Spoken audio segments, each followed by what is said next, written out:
Hola, bienvenido a este tiempo donde estamos estudiando los misterios del reino. Jesús se presentó a nosotros no como un maestro, sino como un sembrador.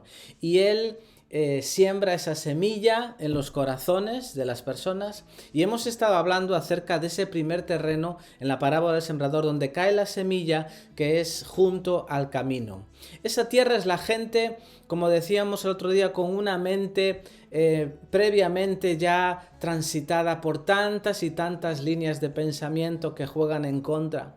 Hay gente en cuya mente han transitado tantos maestros, gurúes, psicólogos, sociólogos, astrólogos, y tienen la cabeza tan llena de cosas que cuando viene la semilla no puede penetrar, ¿no? Es gente en cuya mente hay tantas cosas sutiles, ¿no? Muy sutiles, contrarias al reino, que cuando ellos escuchan la semilla queda ahí y no pasa nada, no puede entrar en la tierra. Son ideas, son pensamientos, filosofías, creencias, culturas, tradiciones incluso, ¿no? Que taponan el suelo, y la nueva planta que es la nueva planta que es Cristo Jesús no puede penetrar, y Satanás viene en forma de pájaro y se lo lleva, lo come. Ese es el terreno de junto al camino. Gente con una mente y un pensamiento que van y vienen, filosofías, culturas, paradigmas de todo tipo, incluso económicos, de ventas, ¿no? Pero que todo eso propaga la deidificación del hombre siempre, ¿no? Y sí que hablan de Dios, pero de una forma más bien tangencial. Cristo no es la centralidad del mensaje. La centralidad del mensaje es el hombre, es que el hombre pues consiga recursos, etcétera. Cristo no es la centralidad de ese mensaje, ¿no? Y no, Cristo dice el Nuevo Testamento que Él es el centro, sin Él no hay nada. Sin Él no hay nada. Somos los seres humanos sin Cristo un fracaso absoluto. Cristo, dice el apóstol Pablo, en nosotros la esperanza de gloria. Pero hay otro terreno que es el terreno de los pedregales, las rocas, ¿no? Es un segundo terreno. No es el que está junto al camino, sino que dice Jesús que la semilla cae en un cultivo que es aparentemente bueno, aparentemente, pero debajo está completamente lleno de rocas. Jesús dijo que estas rocas y estos pedregales de alguna manera son personas, ¿verdad? Que parecen en ese sentido buenas de cultivar, ¿no? Es una tierra que visualmente parece buena de cultivar, pero es una capa muy delgada, esa capa de tierra, es una película de tierra y debajo hay rocas, ¿no? Visualmente uno puede mirar y decir qué bien, cómo recibió la palabra, pero Jesús dice, estos son los que al momento reciben la palabra con gozo, pero no van a florecer. Lamentablemente no van a florecer. Son los que reciben las palabras del reino con gozo, y tú los ves con toda clase de expresiones de gozo y verdad.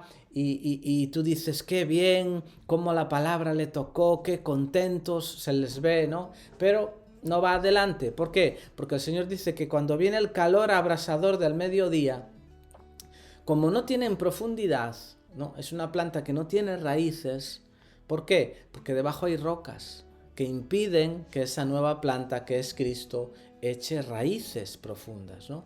El que alguien reciba la palabra inicialmente, con gozo y demás, no es garantía de que vaya a madurar y dar fruto, ¿no?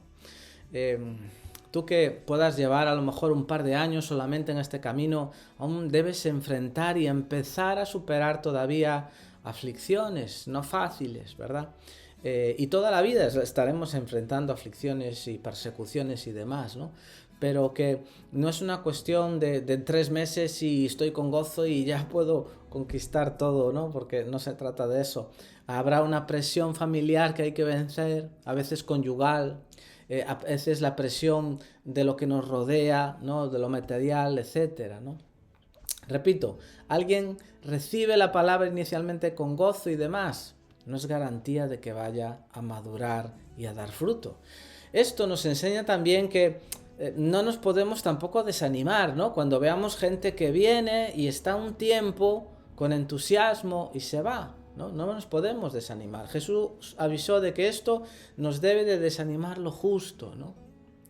También pensando en esto, ¿no? No todo el que confirma todo el rato, ¿no?, el mensaje y lo acepta con gozo, ¿no? Y cuántas veces en los mensajes de los domingos la gente, hay personas que están amén, gloria a Dios, y bien, eso está bien, y eso tiene su lugar, y eso es bueno, ¿no? Y es saludable, claro que sí, pero no es garantía, ¿no? Eso lo hace la buena tierra, pero también lo hace, dijo Jesús, estos que están sobre rocas, ¿no?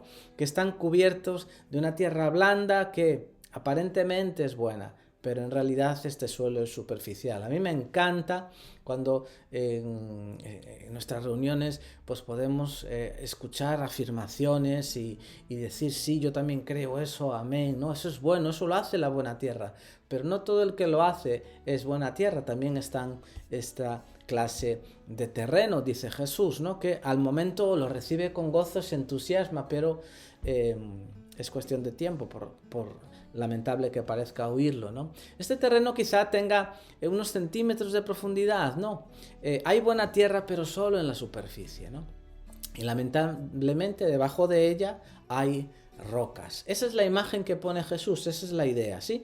Imagínate allí el campo, la tierra, una capa de tierra sobre las rocas, cae la lluvia, comienza a crecer rápido, pero viene el calor. Jesús dice, cuando viene el calor, ¿qué es el calor? La aflicción o la persecución por causa de la palabra. Las rocas, ¿qué vienen a ser? Las rocas no tienen que ser cosas pecaminosas necesariamente, para nada, ¿no? Para nada. Cuando hablamos de rocas, ¿no? Me recuerda cuánta gente debajo de esa franja de tierra donde se plantó la semilla que es Cristo y comienza a germinar, debajo de allí tiene la roca de la mente natural. La primera roca que hay que remover en muchos casos es esa roca de mente natural, ¿no? Esa mente que para muchos, repito, no todos, pero para muchos es una gran roca, una mente sin renovar, ¿no? La idolatría de la mente, ¿no? Gente que escucha las demandas de Cristo y todo esto y piensa, bueno, tampoco hay que ser tan fanático con Dios y todo esto, ¿no? Eso es una roca, ¿no? Que está ahí, ¿no? Que no permita que haya crecido esa pequeña planta, ¿no? Se desarrolle y eche raíces, ¿no? Gente que dice, bueno, escucha las demandas de Cristo y luego dice, bueno, yo no estoy de acuerdo, yo no creo que esto es así, yo no creo que... Tienen su mente ahí, ¿no? Una mente natural que no se ha renovado. Nuestra mente natural tiene que facilitar el mover del Espíritu y no estorbar la vida del Espíritu en nosotros. La mente natural, ¿no? Cuando hablamos de rocas, me recuerda también cuánta gente debajo de esa franja de tierra donde se plantó la semilla y empieza a germinar, está la roca de la mente llena de letra, ¿no? Bíblica incluso, ¿no? La primera roca que hay que remover en muchos casos es a veces la roca de la mente religiosa, ¿no? Para estos es una mente que es súper, mega, hiper rígida en lo doctrinal, ¿no? Más que doctrina, tienen ataduras doctrinales, que no es lo mismo, ¿no? Es gente que a veces está así, muy llena de conocimiento bíblico, pero de experiencia cero, ¿no? Mucho conocimiento bíblico, pero del Espíritu es cero, ¿no? Por eso es muy importante, siempre que hablamos de seguir a Jesús, que lo poco que sepamos que dice la doctrina, que dicen las Escrituras, lo pongamos en práctica. Tiene que haber ese equilibrio, ¿no? En ese sentido, ¿no? La doctrina y todo lo que sabemos de Dios tiene que facilitarnos, ¿no? Que nuestra vida en el Espíritu y no resistir la vida en el Espíritu. Las personas de mente religiosa son las que más problemas ocasionaron al Señor Jesús, si te paras a pensarlo, ¿no? No fueron los borrachos ni las prostitutas. Jesús vino a los pecadores se arrepentían a miles, pero los religiosos buscaban a Jesús para matarlo, ¿no? Así que si hemos de tener a Cristo como la semilla que está creciendo en nosotros, necesitamos desocupar nuestra mente de viejos conceptos, ¿no? El propio Jesús dijo que el vino nuevo no se puede echar en un recipiente de cuero, ¿no? viejo, sino que necesita vino nuevo, necesita recipientes nuevos, ¿no? Tenemos que vaciarlo de todo lo viejo y seguir aprendiendo, seguir dejando que el Espíritu de Dios nos siga enseñando. Nuestra mente tiene que ser rendida a Dios, tiene que ser quebrantada en ese sentido y también entregada a Jesús, ¿no?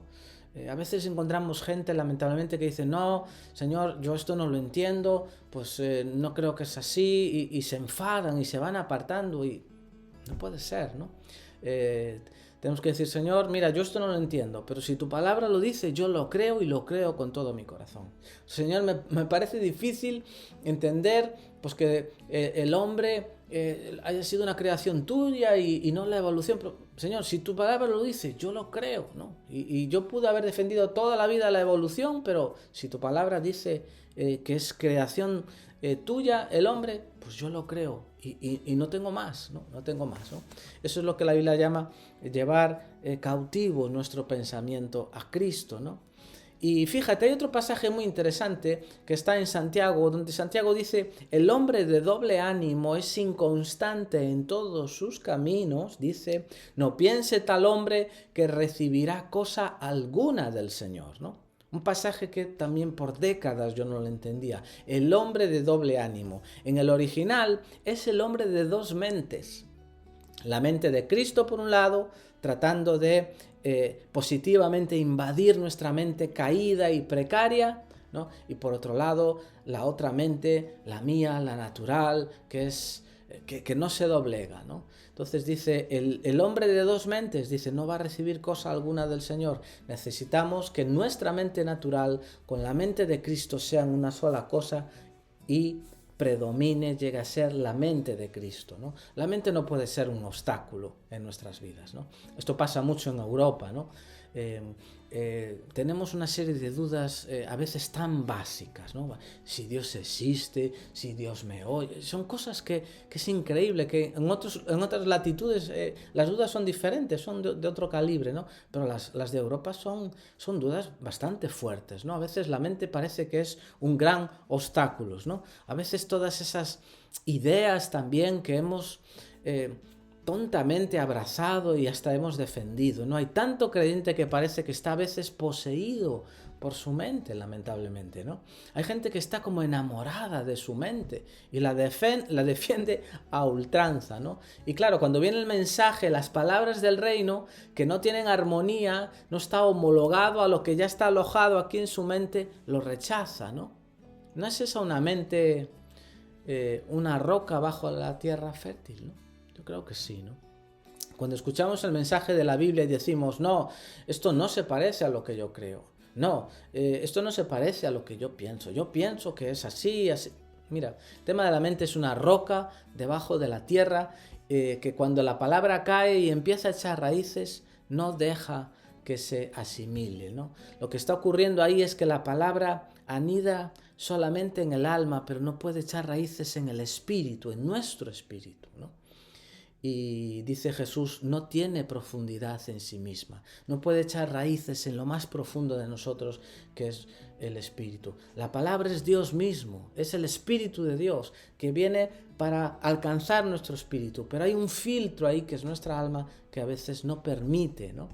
Y hasta que la palabra toque nuestro espíritu, y no es una cuestión intelectual, ¿no?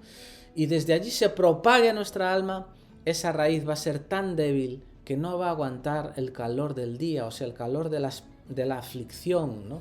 El calor de la persecución por causa de la palabra. La mente, repito, tiene que ser renovada por el Espíritu. Tenemos que humillarnos y decir, Señor, mi mente no es nada, Señor, yo la rindo, ¿no? Dejar que la palabra de Dios pueda implantarse en nosotros. Dice Santiago 1, capítulo 1, ¿no? En el versículo 21 dice, recibid con mansedumbre la palabra implantada. Es un llamado a que recibamos la palabra, pero la hagamos con mansedumbre, ¿no? No con rebeldía, no con cuestionamiento, no con esa soberbia humana, ¿no? Sino que la recibamos con mansedumbre. Señor, si tú lo dices, yo lo abrazo y yo lo creo. Cuando hablamos de las rocas, Me recuerda también, por otro lado, pensando en esto, cuánta gente debajo de esa franja de tierra donde se sembró la semilla y empieza a germinar, debajo está la roca de las emociones que quieren tomar el control natural, ¿no? Las emociones para muchas personas es una gran roca. La segunda roca que hay que remover en muchos casos, no en todos, pero es para muchos la roca de las emociones. Nuestras emociones que no han sido transformadas son muchas veces una gran roca, ¿no? Las emociones que no han sido tocadas por Dios, ¿no? Si nuestras emociones son inmaduras, en ese sentido frágiles, lo más probable es que el Señor no ha podido nunca entrenarlas, tocarlas, ¿no? Y nuestras emociones, cuando han sido tratadas por Dios, si han sido debidamente tratadas, en fin, vamos a ser personas también que no vamos a ser tan fácilmente, no nos pueden ofender tan fácilmente, por ejemplo, ¿no? Hay tanta gente, tantas personas que a veces se ofenden por nada, ¿no? Y es verdad, tuvieron su historia, su vida, pero esas emociones hay que dejar que Dios las sane, ¿no? Y traerlas delante de Dios, ¿no? Podemos ser flexibles, ¿no? Pero no se trata de tener emociones frágiles en ese sentido, ¿no? Nuestras emociones necesitan ser tocadas por Dios, tratadas por Dios a un nivel muy, muy, muy profundo. Tenemos que orar, ¿no? Y yo oro, Señor, te pido que nos ayudes hoy a todos los que estamos aquí a tomar medidas con respecto a nuestras emociones, ¿no? Hay un ejemplo que buscaba en las escrituras hoy, y era aquel en el que Samuel, el profeta Samuel, resulta que él seguía llorando por el rey Saúl, que Samuel había ungido previamente, pero que Dios había desechado. Saúl era un hombre pues que hacía lo que bien le parecía, y Dios le dijo: mira, hasta aquí ha llegado tu reinado, ¿no? Entonces resulta que Dios lo había quitado de donde lo había puesto, y Samuel el profeta lo lamentaba y lloraba. Y Dios le dijo a Samuel: no llores más por él, porque yo lo desecho como rey, ¿no? Y me llama la atención, ¿no? En otras palabras, aprende a controlar tus emociones, ¿no? Le dice Samuel que lloraba en su casa. Dios se molestó con eso y le dijo: ¿hasta cuándo? ¿Hasta cuándo, Samuel? ¿Hasta cuándo lloras lo que yo he desechado?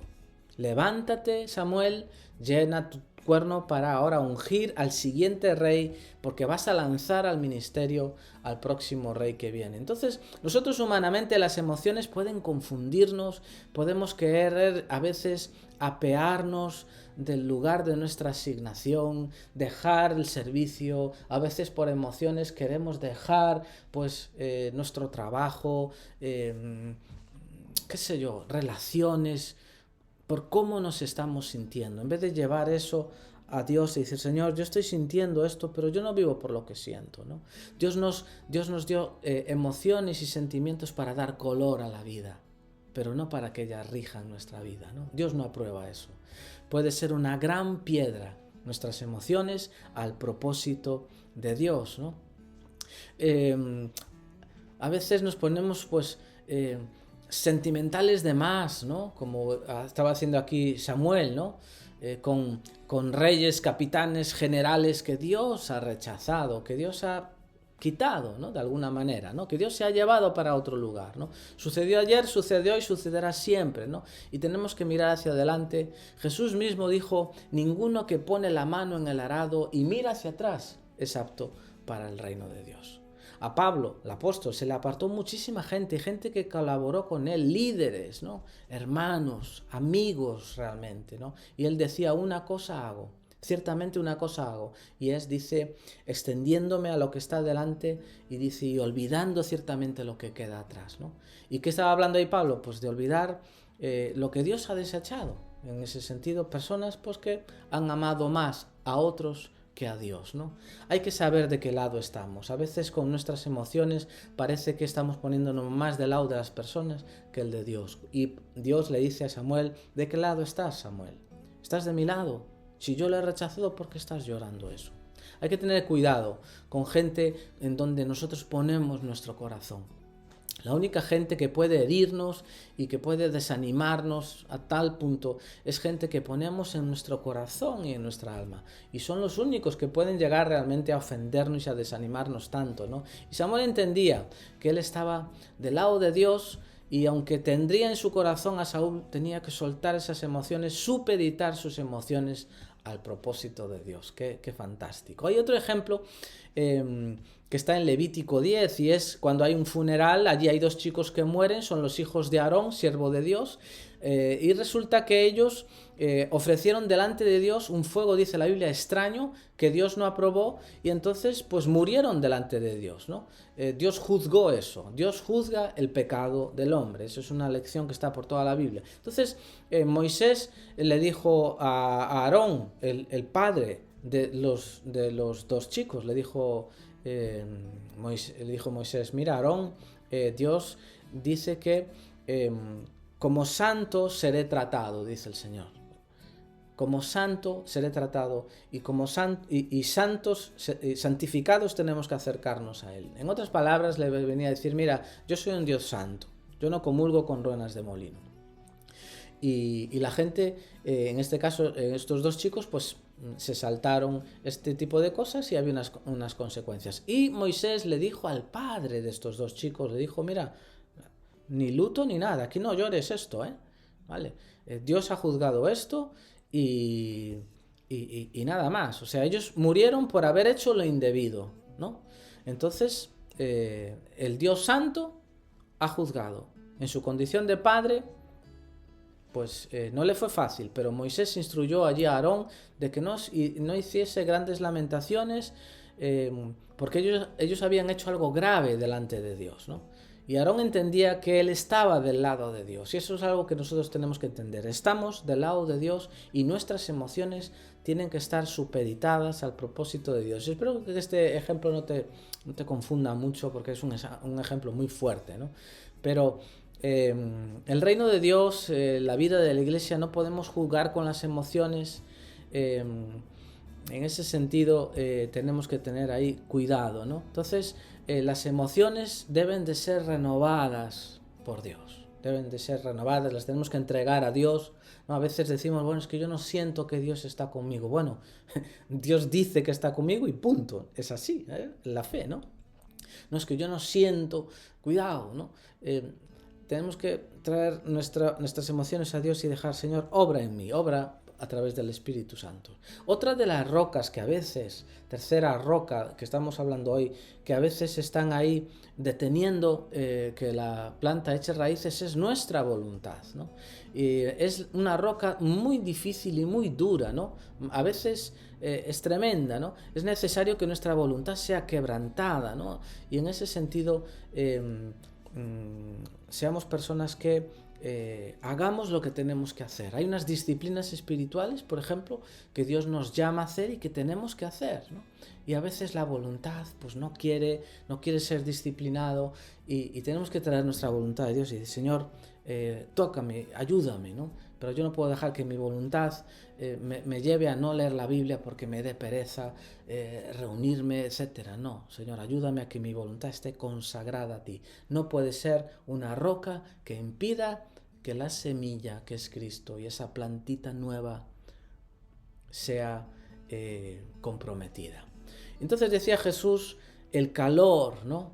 Vendrá el calor, que es la aflicción o la persecución por causa de la palabra, y hace que esa planta, por causa de esas rocas, se muera, ¿no? Esa es la imagen que pone Jesús. Allí está el campo, la tierra, una capa de tierra sobre las rocas, cae la lluvia, florece esa planta, viene el calor, y Jesús dice,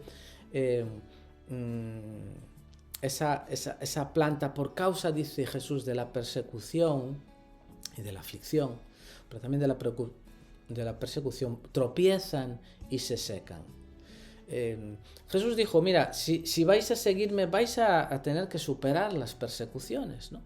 El mundo, el ser humano y todo este sistema no te va a aprobar, todo lo contrario. Jesús dijo, yo os di mi palabra y el mundo os aborreció.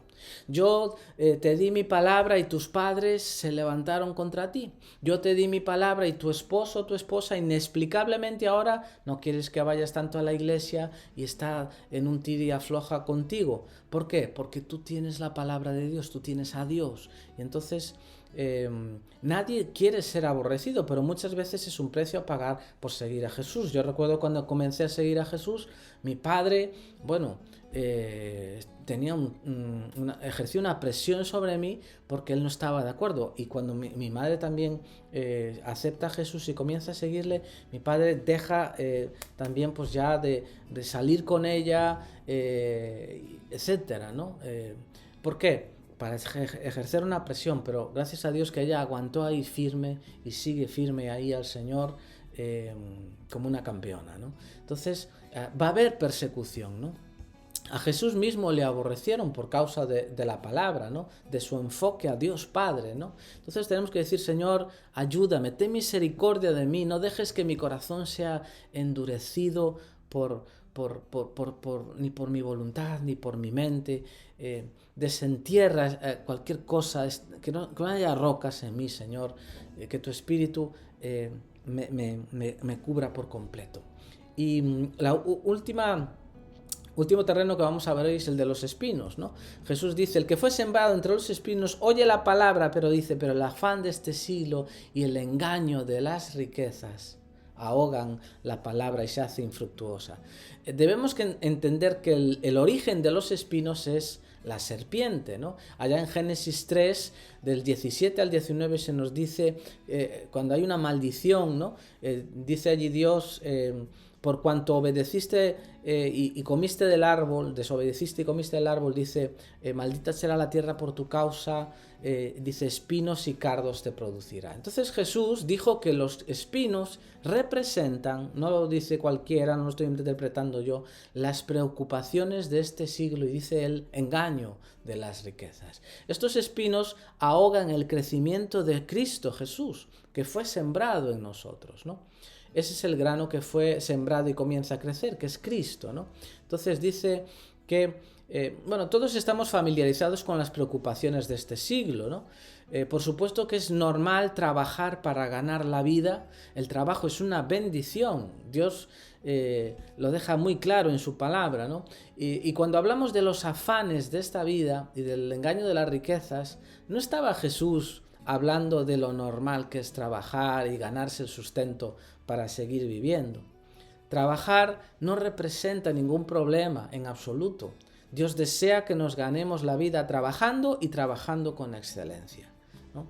Pero, si bien es cierto esto, la sutil estratagema de Satanás es usar esta necesidad que tenemos de tener cosas básicas y de trabajar, usar eso para que el crecimiento de Cristo se detenga, se obstaculice. Él procura, esa estrategia es usar nuestra necesidad de que sí, oye, hay que trabajar y tener cosas básicas, hay que pagar facturas. Entonces él quiere darle un giro a esa necesidad y conseguir un bloqueo, ¿no?, del crecimiento de Cristo en nosotros. ¿Cómo lo hace? Con un conflicto de agendas, un conflicto de tiempo, ¿no? El trabajo o los estudios, para quien está estudiando, se los traga totalmente, ¿no? Y acaban privilegiando la agenda equivocada, ¿no?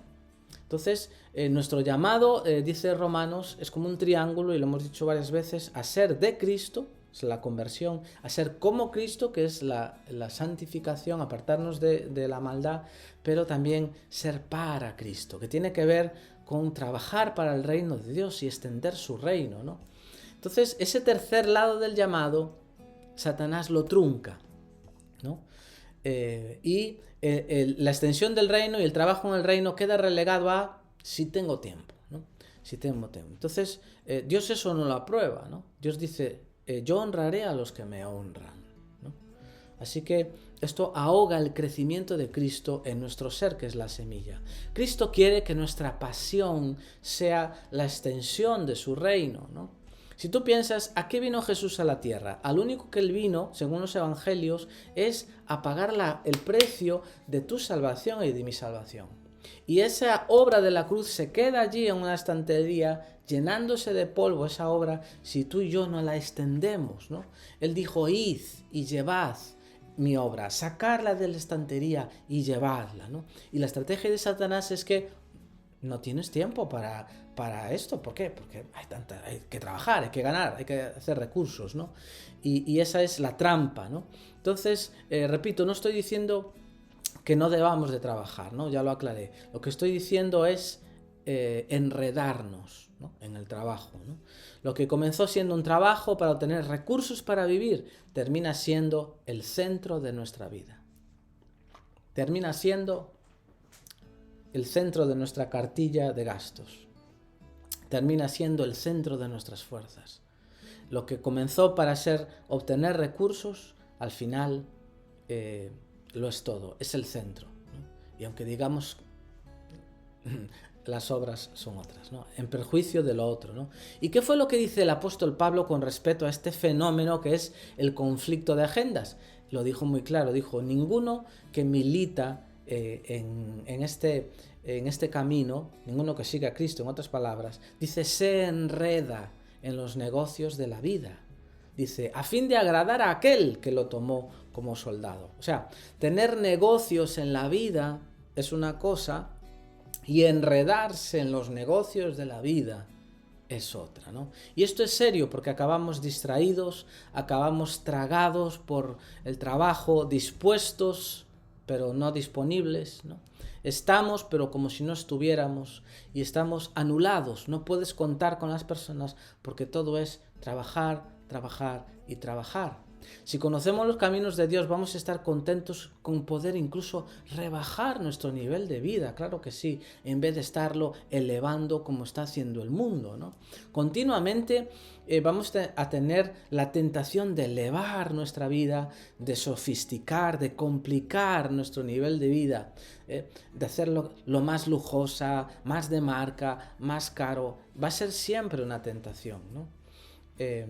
Y es un ciclo interminable. Al final, Satanás consigue hacernos esclavos de nuestro nivel de vida. Y él nos va a seducir para que estemos trabajando más y más y más, a fin de estar ganando más dinero y pasemos el mínimo tiempo llevando la obra de la cruz a la gente, ¿no? Y lo más sabio es esforzarnos, en vez de estar en ese sentido, pues empezar a esforzarnos para simplificar nuestra vida. Señor, ayúdame a ser libre de las marcas. Señor, ayúdame a ser libre, ¿no?, de todo este sistema corrupto que me rodea. Nos va a ser mucho más sabio, ¿no? Las preocupaciones de este siglo son una trampa, ¿no? Y Dios quiere que no caigamos en ella. Muchos han caído en ellas, ¿no? No vivamos preocupados por esta era que vive de la pomposidad, de la marca, de la apariencia, ¿no? Y ahí están los medios telemáticos, ¿no?, que hacen propagan tanto toda esta basura, porque no es más que basura, ¿no? Es engaño, no es real, no es verdad, ¿no? Si te preocupa esta era, le darás mucha importancia a todo esto y caerás en esta trampa. Por el contrario, muchos han estado dispuestos a rebajar sus niveles de vida. ¿Para qué? Para estar listos y tener tiempo para el reino de Dios y servir a su Señor. Han rebajado y han estar dispuestos a rebajar su agenda. ¿Para qué? Sacrificar el nivel de vida. ¿Por qué? Porque saben que son peregrinos. No estamos aquí para mejorar nuestro nivel de vida, sino que vivimos en esta tierra para Cristo. Dice el apóstol Pablo, para mí el vivir es Cristo, ¿no? El Señor cuida de nosotros y está a favor de nosotros siempre y cuando, y esto es muy importante, ¿no?, siempre y cuando nosotros estemos también a favor de Él. Hay una ley de reciprocidad en la Biblia, ¿no? Dad y se os dará, retened y se os retendrá, ¿no? El Señor cuidará de nosotros y estará a favor de nosotros siempre y cuando nosotros también estemos a favor de Él y a favor de su reino. El Señor dice, no caigas en esa trampa, persigue una vida simple, Por favor, persigue una vida simple. Deja espacio para servir a Dios, al Dios que no dio por ti un dedo, no dio por ti una oreja, lo dio todo. Disfruta, duerme tranquilo, ten tiempo para servir a Dios, no vivas afanados con las cosas de aquí. Dice Jesús, haceos tesoros en el cielo. ¿Cómo? Trabajando para Dios, para su reino, y los resultados eternos te acompañarán. Me encanta ese pasaje en Apocalipsis, ¿no? Que dice, bienaventurados los que duermen, o sea, mueren en el Señor. La Biblia dice que nosotros los cristianos dormimos. Dice, bienaventurados los que duermen en el Señor. Dice, descansarán ellos de sus obras, pero sus obras con ellos seguirán eternamente. Jesús dijo, buscad primero el reino de Dios y sus cosas, y todas las demás cosas, dice, os serán añadidas. Todas las cosas a las que se refiere Jesús serán gratuitas para nosotros si nosotros compramos el reino. El reino tiene un precio y nosotros, si somos inteligentes, es la mejor compra. Vamos a ver parábolas donde va a estar explicando el reino de Dios, pero una de ellas es aquel que encuentra un tesoro en un campo y vende todo lo que tiene y compra ese campo para tener ese reino. Ya la veremos. Entonces, si pagamos dicho precio, nuestro sustento será una añadidura gratuita. El Señor cuidará de nosotros. Si a nosotros no nos preocupa esta era, nos preocupa aquella era. Servirle, amarle. Para mí, el vivir es Cristo, dice la palabra de Dios. Que Dios te bendiga. Seguimos el próximo día.